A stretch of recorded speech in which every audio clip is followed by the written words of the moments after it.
Welcome. Just tap it. Yeah, you go. Welcome to the Veterans in Politics International Candidate Forum. I'm Natalie, your moderator today. We'd like to thank our sponsors, Ron Q for Clark County Treasurer, Michael Broadway Real Estate, Real Water, and Las Vegas Business Suites. Can I have the panelists introduce themselves?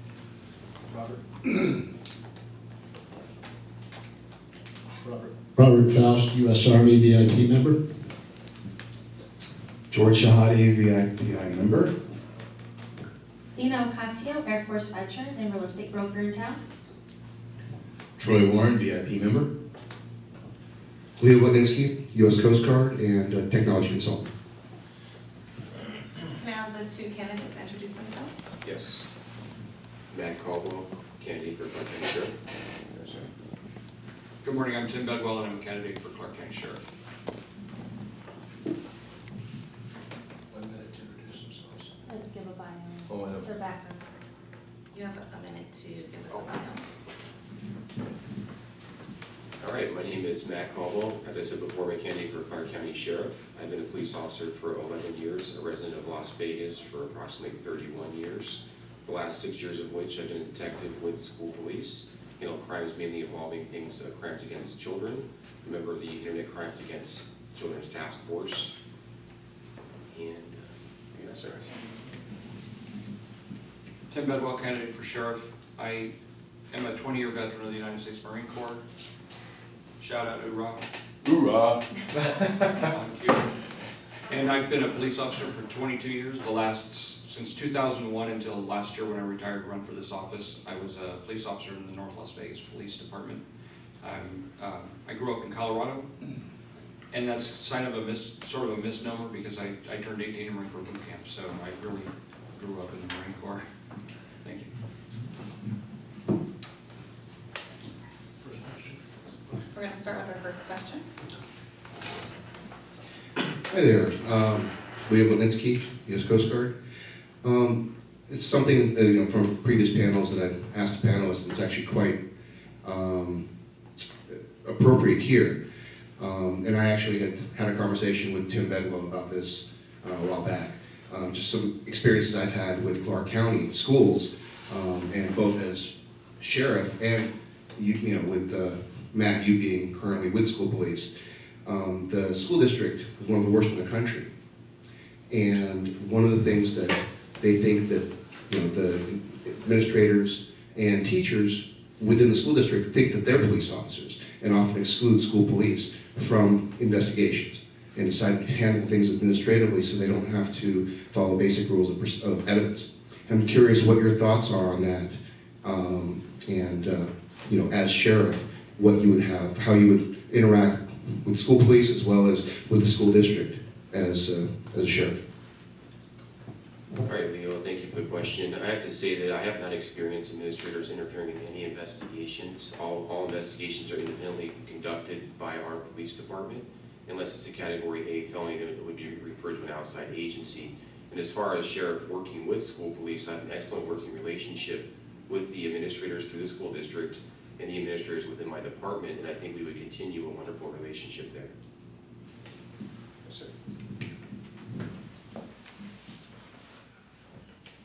The school district has its own police department. However, the school district's police department is not large enough to have officers assigned to each of the schools. And currently there are positions for a police officer to be assigned to every high school. There's actually 2 per high schools, but they're shorthanded by 20 positions. So 20 of those high schools only have 1 police officer when they're supposed to have 2. And this goes right to your question, Leo.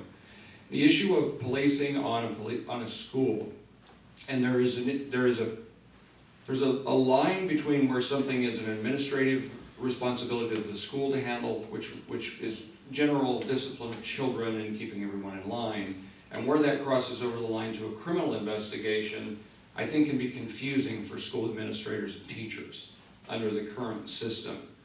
So the problem that creates is if a school teacher gets involved in a investigation of something that is criminal, for example, possession of marijuana, the teacher may not really fully understand the rights that child has because they're not trained investigators. So where that crosses into the school police's responsibility to investigate that criminal offense, if the school goes too far in their own individual investigation by someone who's not a police officer, it can hamper the child, it can hamper the school, and we have to be most cautious about the children. If the children's rights are violated by the school in an investigation, first of all, let me just say that should never happen. It does happen. I've had people bring me these issues and talk to me about these very things. So, how things should be changed. I think every school should have a police officer assigned to it, even if that police officer isn't there every minute of the school day, but that should be the police officer. And sometimes it's going to have to be more than one police officer for each school because of the fact that they have split shifts. So, but nonetheless, I would like to have the same police officer there to be able to counsel them on an incident that may not even cross into criminal matters, but make sure that the children's rights are protected.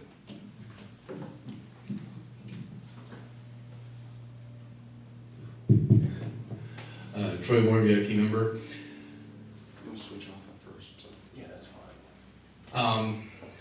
Lately, there has been a lot about the Second Amendment, specifically what's going on with a specific individual, a couple of specific individuals running for governor, and they're wanting to ban stuff, all because of jumping on the bandwagon of 10-1. I would like to know what your opinion is on the Second Amendment, and if a ban came down, would you enforce it?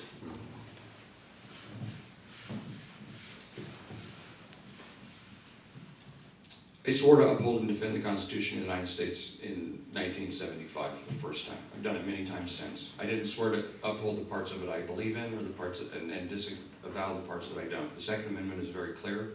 I don't believe there are any gun laws in Nevada that should be added because of the fact that they won't make anyone safer. I'm not a proponent of banning semi-automatic weapons. I'm not a proponent of banning high-capacity magazines. I'm not about lowering body counts. I'm more about finding solutions that stop criminals and intervenes as quickly as possible, rather than trying to pick on which might be their weapon of choice at the time. The sheriff is responsible to enforce the law as it's written. I think the first and foremost responsibility is to be a leader in the community and public safety, and head these kind of things off when they're happening.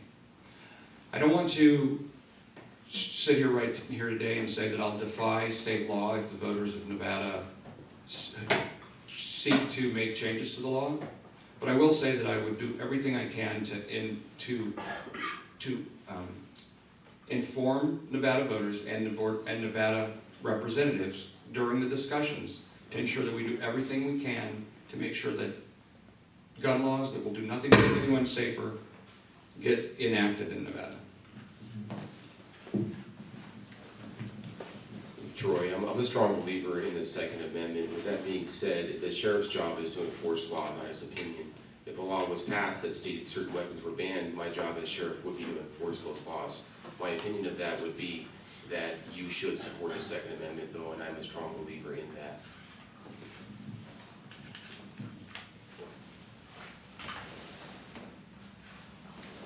Lena Ocasio, Air Force veteran. My question is, crime in Southern Nevada has skyrocketed. I moved here in 1994 and it seemed relatively safe. I used to take the cat bus and walk around with my friends in 8th grade. So my question is, how do you plan to combat crime in Southern Nevada?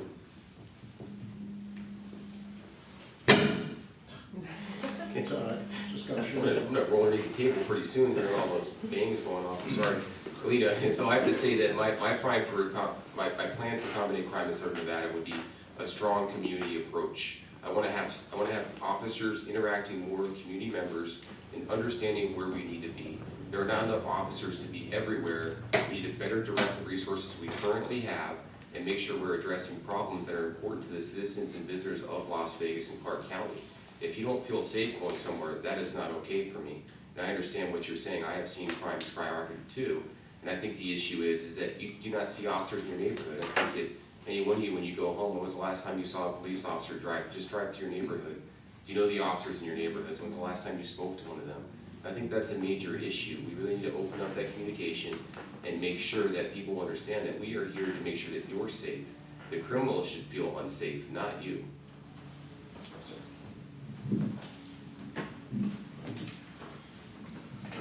There's a crisis of credibility at the Las Vegas Metropolitan Police Department right now.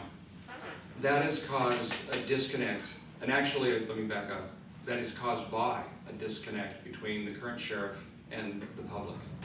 The sheriff, and this is maybe where I disagree with Matt on some things, I don't believe the sheriff's responsibility is simply to run the Metro, the Las Vegas Metropolitan Police Department. It's not simply the boss of Metro. The sheriff is everyone's sheriff, everyone in Clark County, no matter if you have a police chief, you live in Henderson or North Las Vegas, the sheriff is your sheriff, and the sheriff has responsibility for leading public safety in this county. That hasn't happened in a while. So when it comes to how we combat this egregious increase in crime, which, by the way, included last year the most murders since Las Vegas Metropolitan Police Department has been counting murders. Yes. And that's not including the 58 people who were murdered on October 1st, who absolutely should be a part of the Las Vegas Metropolitan Police Department's murder count. They don't currently do that. So what happens is they are policing in a way that they are not really looking at the facts. They're not looking at the facts in regard to burglaries because they use some misdemeanor criminal codes in order to slow down the number of burglaries, and so that the sheriff at the end of the day can say he has a 0.8% decrease in crime last year, which is disingenuous because there really was no decrease in crime. Everyone knows it. There was an increase in homicides that is unconscionable that we're not addressing. One of the big things that happened is the sheriff decentralized a number of units, including detectives and the gang unit. The gang unit was fundamentally eviscerated. It doesn't exist anymore.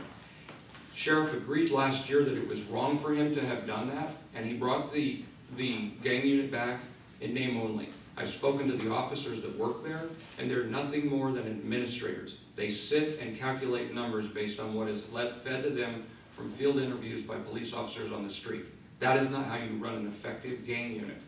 So if you were to take out the MS-13 homicides that happened last year, they still don't get below the total number of murders. So this isn't only about gang units, but what I will do specifically is I will put the gang unit back, and we will make up for the 2.5 years that we've lost in intelligence on gang members in the county, which includes an entire generation of young people who went from age 16 to age 18 during that time period. We don't know who they are that joined gangs. We also don't know who all of the multitude of people that we know are gangsters coming from California because they get the information there that it's right pickings here. We're going to change that at Metro. We're going to change it by working better, and we're going to change it by one other thing, and I'll move on. Metro's morale at the officer level is horrendous. 78% of Metro PPA members did not even respond on who they wanted for sheriff. They've never went any time in their history not endorsing a sitting sheriff. They did not endorse the sheriff. 90% of the members didn't want him to be sheriff to begin with. They endorsed Larry Burns. This has to change because your police officers need to be heard. Their ideas need to be followed. We cannot continue with a core group constrained within the leadership that the sheriff wants to come up that core and go right out the door to a casino once they're retired as a sheriff or an undersheriff. This has to stop. You need policing that's responsive to you. And yes, we will protect the Strip, but they are not our sole customers. You are.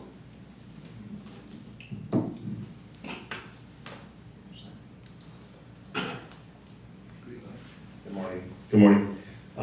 Gentlemen, thank you for being with us this morning. Really appreciate it. My name is George Chehade. I have a question for you, Tim, specifically, and Matt, you can comment. I was reading an article in the Review Journal, and you mentioned October 1st shooting. I want a little bit more detail from you. You had mentioned your disenchantment and frustration with the investigation and with that whole process on Metro's part. Could you comment more on that?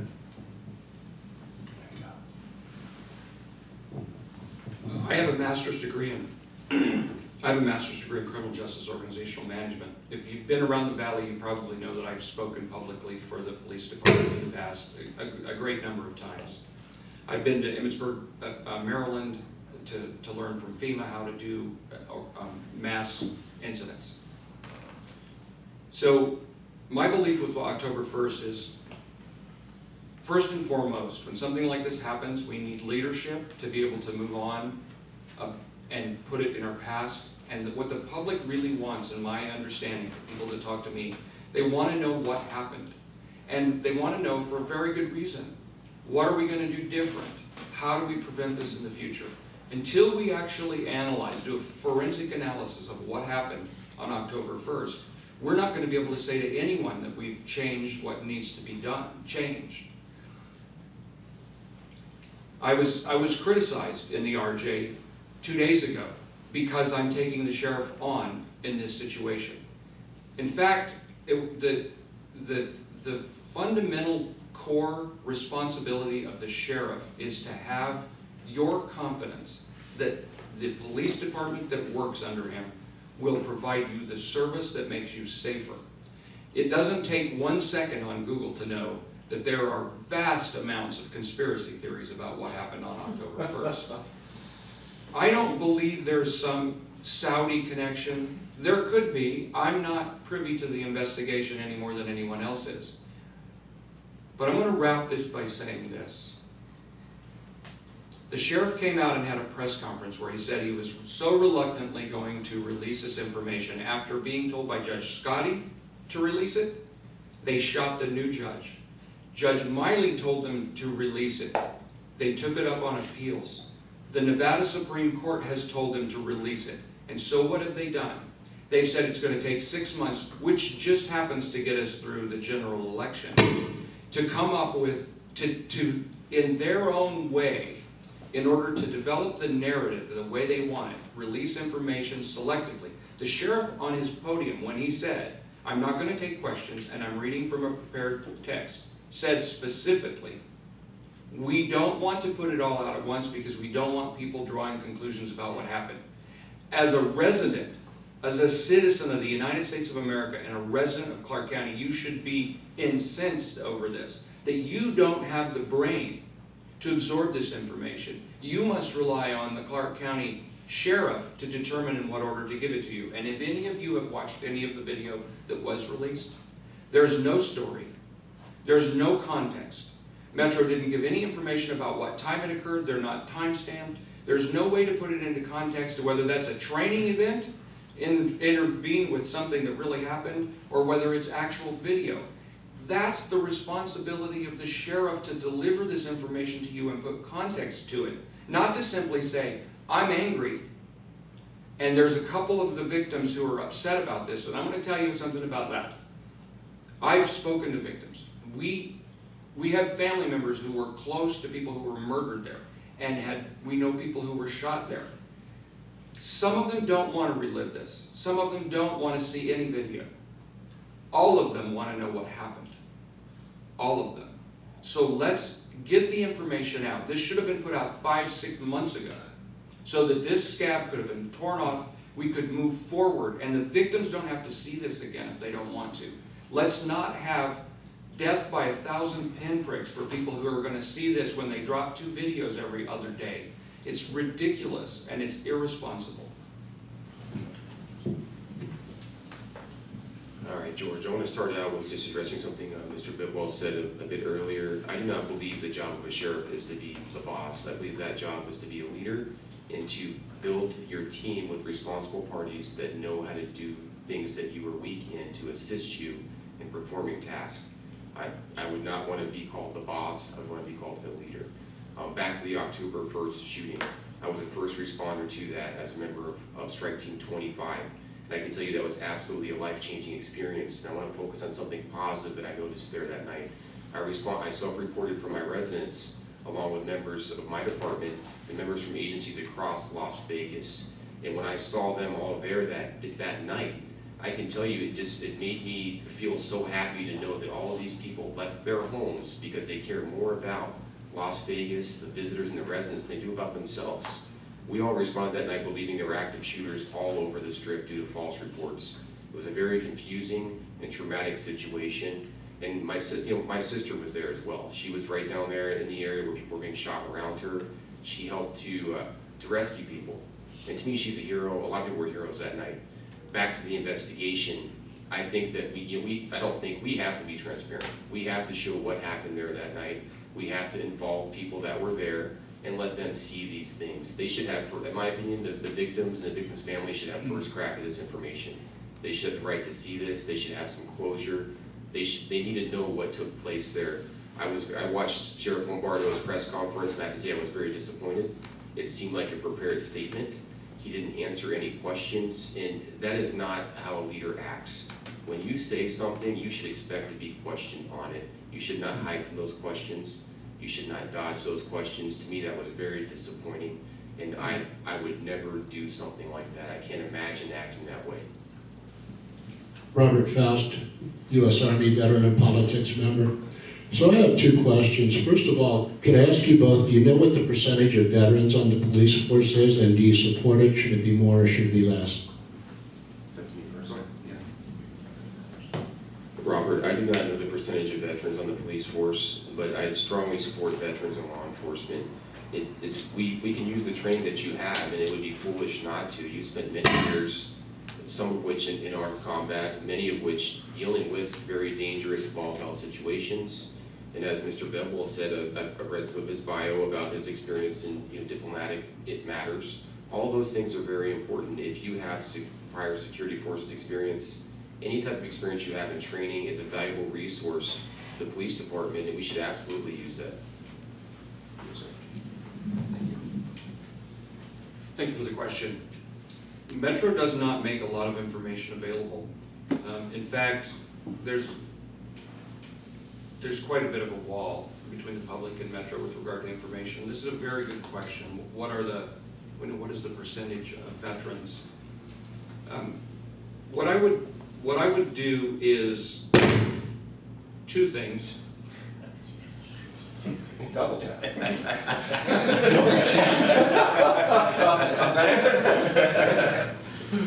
So, the first thing I want to do is I want to determine the answer to your question, Robert, is to see what are their numbers. But regardless what their numbers are, we know there's one thing that every veteran brings to the force that many others don't, and that is life experience that has a direct correlation to service to your country. Anyone we bring in from the military, any veteran, has already sworn a very similar allegiance to the Constitution that we did as a service member. We do it also as a police officer. But when we bring people from the community to be part of the police department, we want that to be a multifaceted group of people. We want our police department to represent the public in a way that makes everyone feel like they have. We look something like you. We look like the people we serve. And just anecdotally, I will say that I usually take a poll. I give my little hoorah in the morning, or I find out who in the room is our veterans, because it helps me to understand how we are represented. And when I'm running a patrol squad, or I'm talking to the organization as a group, I've many times said, how many veterans do we have out there? And usually I do that. I don't do it because I don't want to front people who aren't, but sometime when if I use the word Marine or service or anything like that, we have that little interaction with somebody in the room. And that's usually when I say, can all the veterans just raise your hand? I will tell you anecdotally, it seems very low to me. It seems very low across policing. It has my entire time. I've been police officer 22 years. Thank you. Thank you. So I have a second question. So if you're elected sheriff, are you going to cooperate with ICE, or are you going to continue the policy of sanctuary city?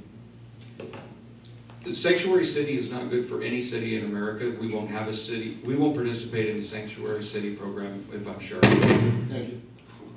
Triple tap, tap, tap. That was a triple tap. But I want to say one more thing about that.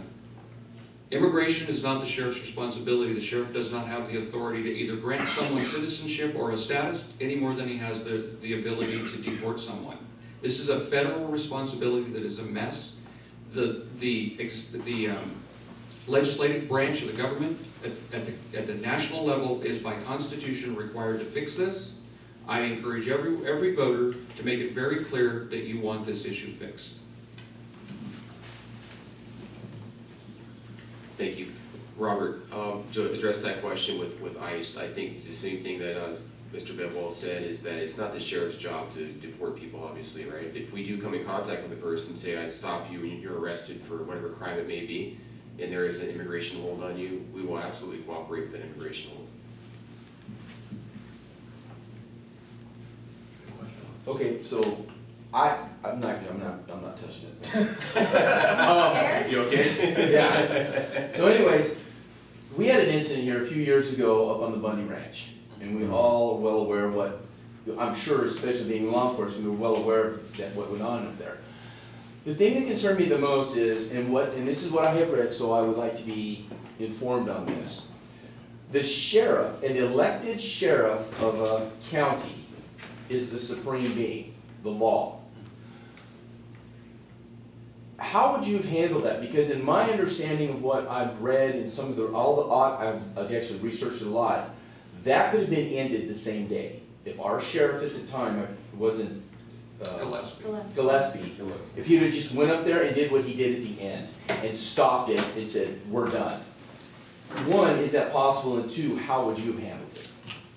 You first,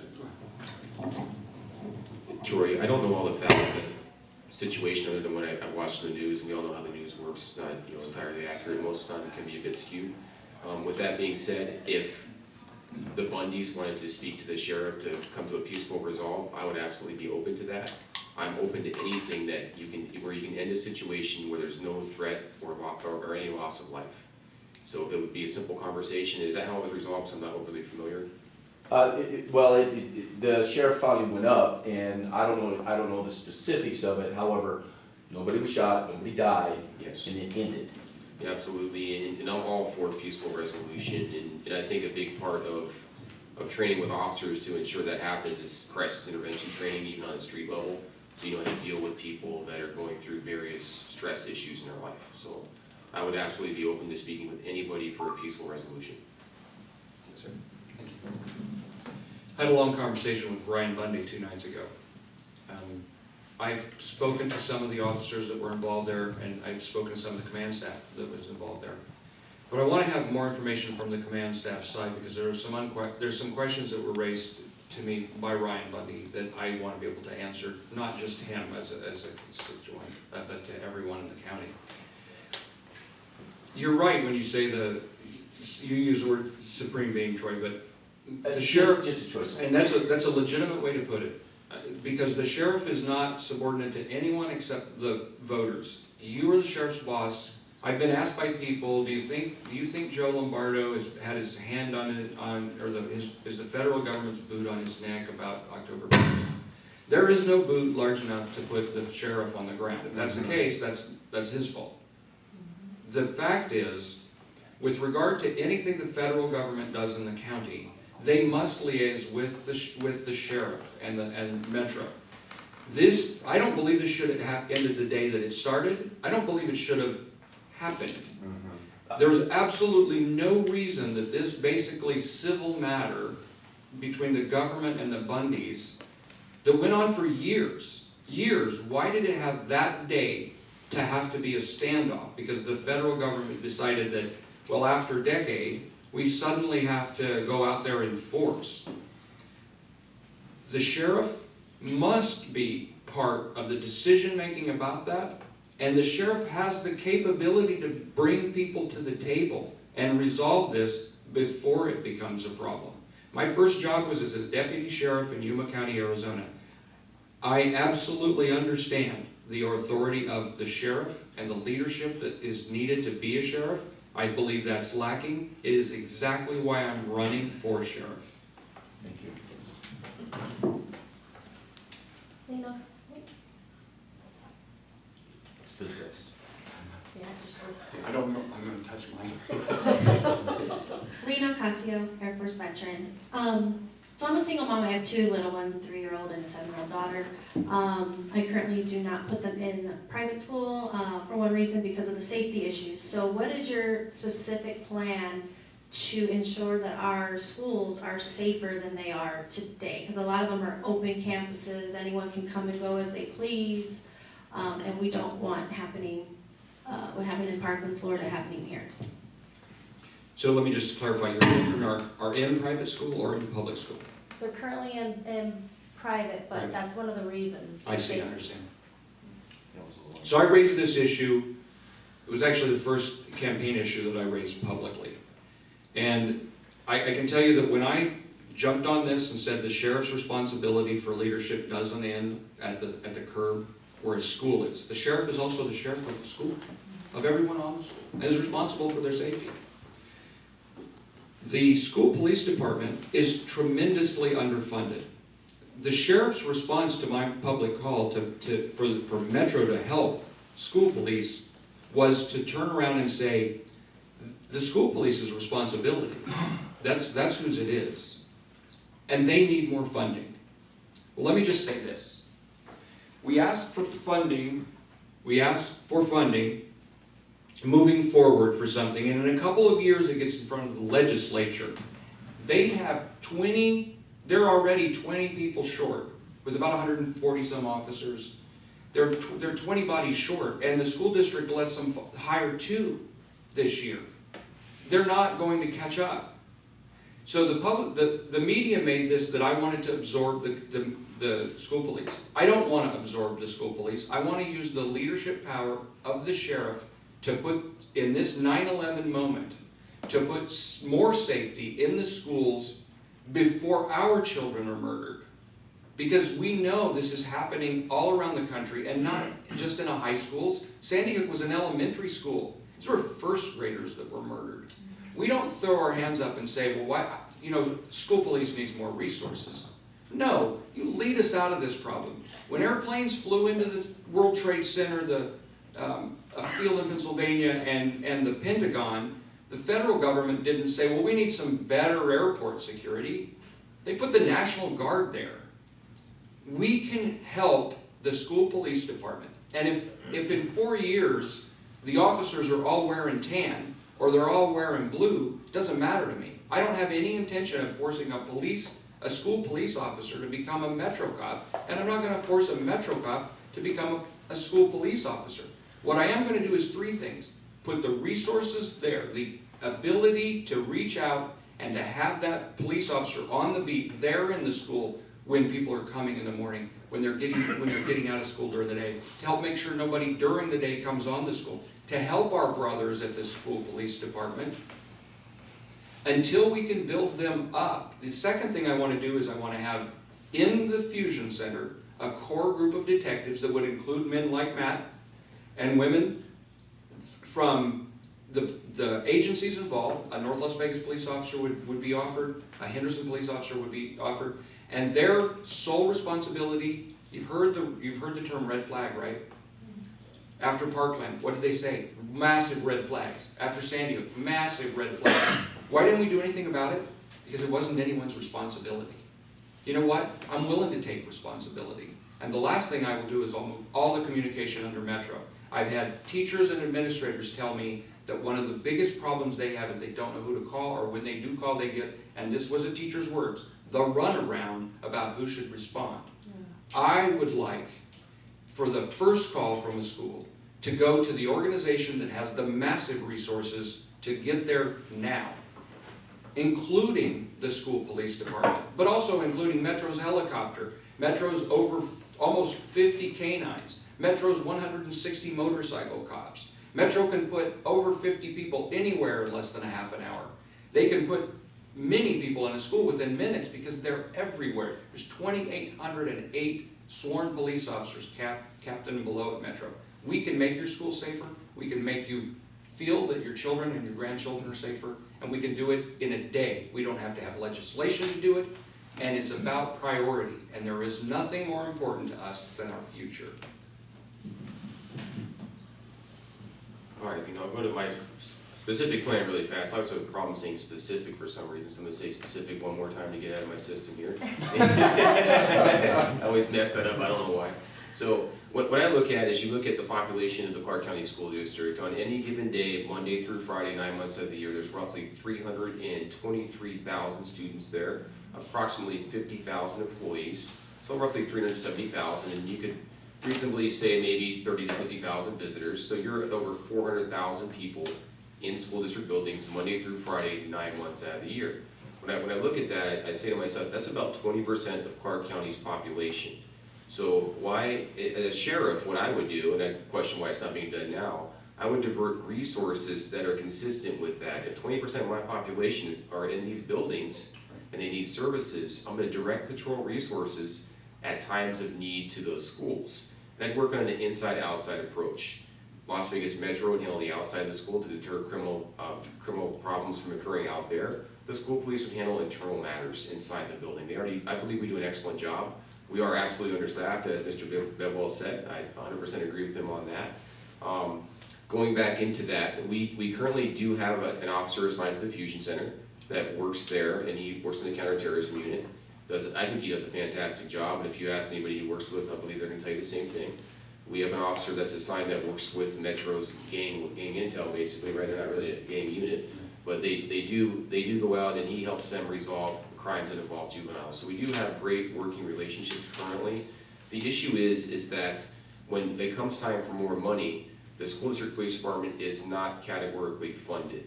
As sheriff, I would support getting them categorical funding so they could adequately staff their campuses. And a major issue that we have, and I know this is going to be system-wide, is finding quality candidates that you can recruit. But I can speak from experience on this, being next to the background investigator for my department. When we try to hire 10 people, we'll get over 100 applicants, and maybe 7 of them are qualified for the position due to various background issues, which is a problem that's going to be across the valley. So when Las Vegas Metro says, hey, we could police schools, where are they going to get the resources? Where are they going to get those officers? It's going to take them a year or longer to find those people, if not longer than that. It really is impractical. I agree with a partnership-based approach. And as far as, I think there was a question about administrators working with police and not knowing who to call. That's kind of news to me. I think that school police could do a better job of advertising the department so they know who to call. And anytime, just to go back to the threat situation, anytime there's any type of threat that's reported correctly to us, we actively and aggressively investigate that. If there's a rumor that somebody's going to do a school shooting, we don't say, well, we don't think that's our job, maybe it's Metro's job, but we jump right on top of that and we run that into the ground. We determine if it's credible or if it's false, and we make sure that it is handled, that we run it all the way into the ground. That's the same thing I would do as sheriff. If you threaten to harm our children, I'm coming after you. You're not going to be safe. You're not going to say those things and feel good about yourself tomorrow. I can promise you that. To go, Lena Bletnitsky US Coastguard, to go along with what you guys were just talking about, lack of resources. Las Vegas has a ton of folks coming here to retire because of taxes, whatever. You have a lot of retiring law enforcement officers from all over the country that are moving here. You have people retiring from various departments within the county here. What are your thoughts about a reserve program to actually augment the staff, a police reserve program? I know Metro has one, but they're the redheaded stepchildren, and they're not really, I think the Metro really doesn't want them because the union sees that as a threat. What are your thoughts on using retiring officers that still have their posts, maybe officers from other departments that are willing to volunteer their time?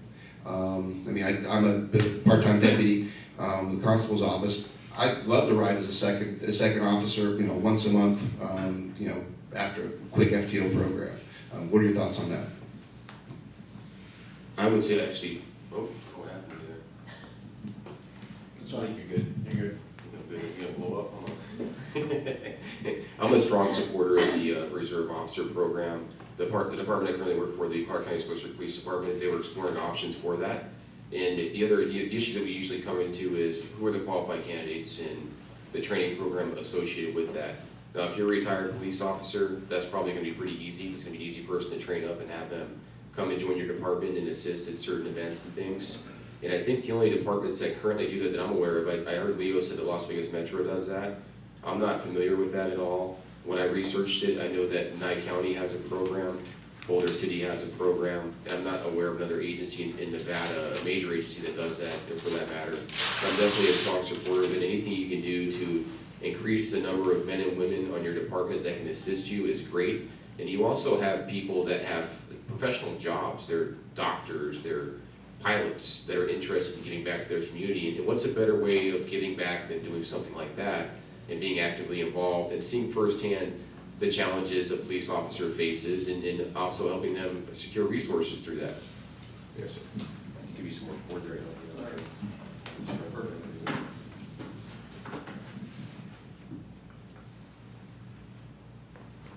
This is a leadership issue.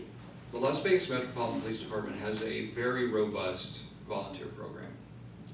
And the problem with it is the people that call me who are involved in the program ask me why we're so limited. Why doesn't the sheriff let us do certain things? I've been called by current volunteers at Metro and asked will you make us part of your program? So in order to give you some idea where I am on that, the last 2 years I was in the Marine Corps. I was a reserve deputy sheriff for the Yuma County Sheriff's Department. I went through the police academy while I was still on active duty, and I went through the entire field training program while I was still on active duty. I became a sergeant in the reserve program. I was a sergeant for the Yuma County Sheriff's Department before I got hired.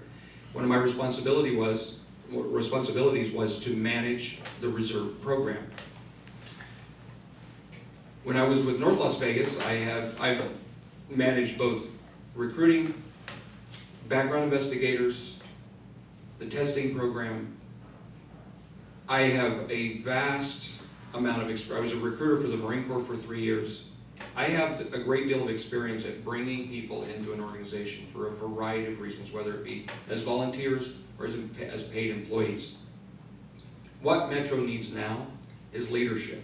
To be able to use those bodies that are already there, the people who are eager to make our schools safer, use them. Don't say I can't because that's the school district's responsibility.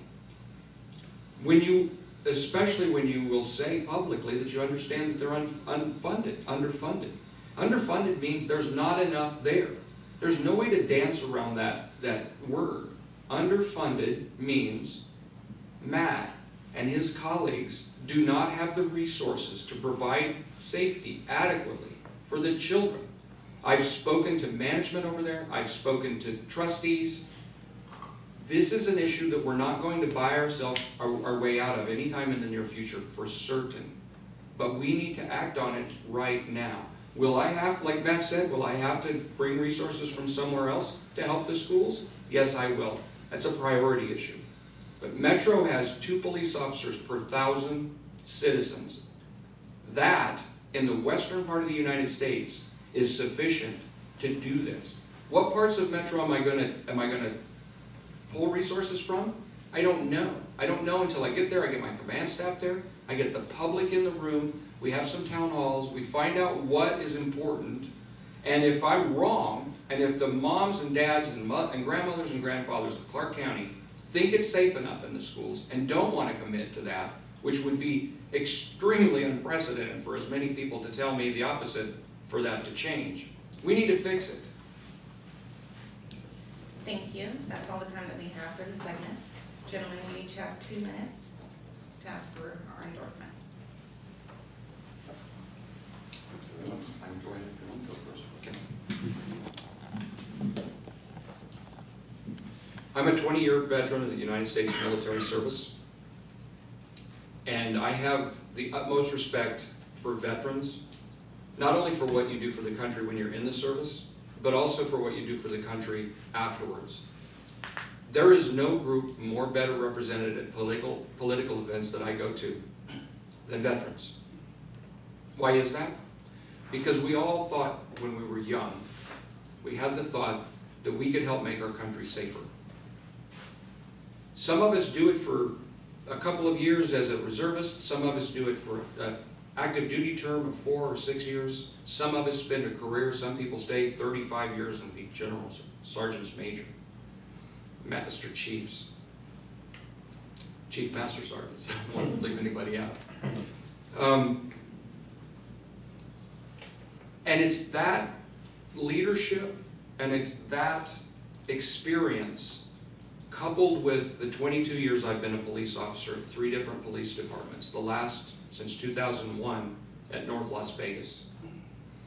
That is what I want to bring as your sheriff to the Las Vegas Metropolitan Police Department in Clark County to make the public safer and to improve the communications that we have between the public and the police department that has massive power, massive resources, and should definitely be able to come to the table, hear what you think we're doing right and wrong, not leave the room when you challenge us on something, stay engaged and committed to the problems, and finding solutions with you collaboratively.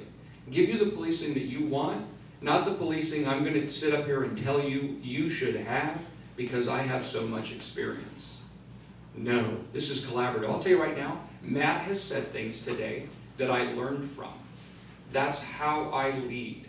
I go into a room and I bring, anyone who wants to come in with an idea, no idea is not worthy of being heard.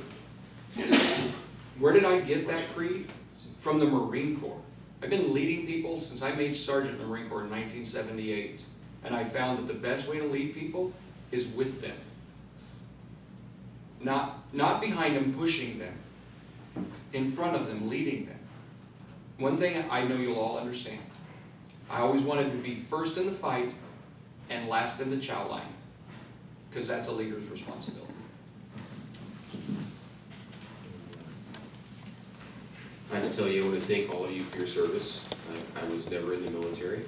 My father was. I have other family that were in the military as well. But I think law enforcement and military kind of parallel each other to a certain degree. I'm going to say parallel one more time, so I messed that word up too.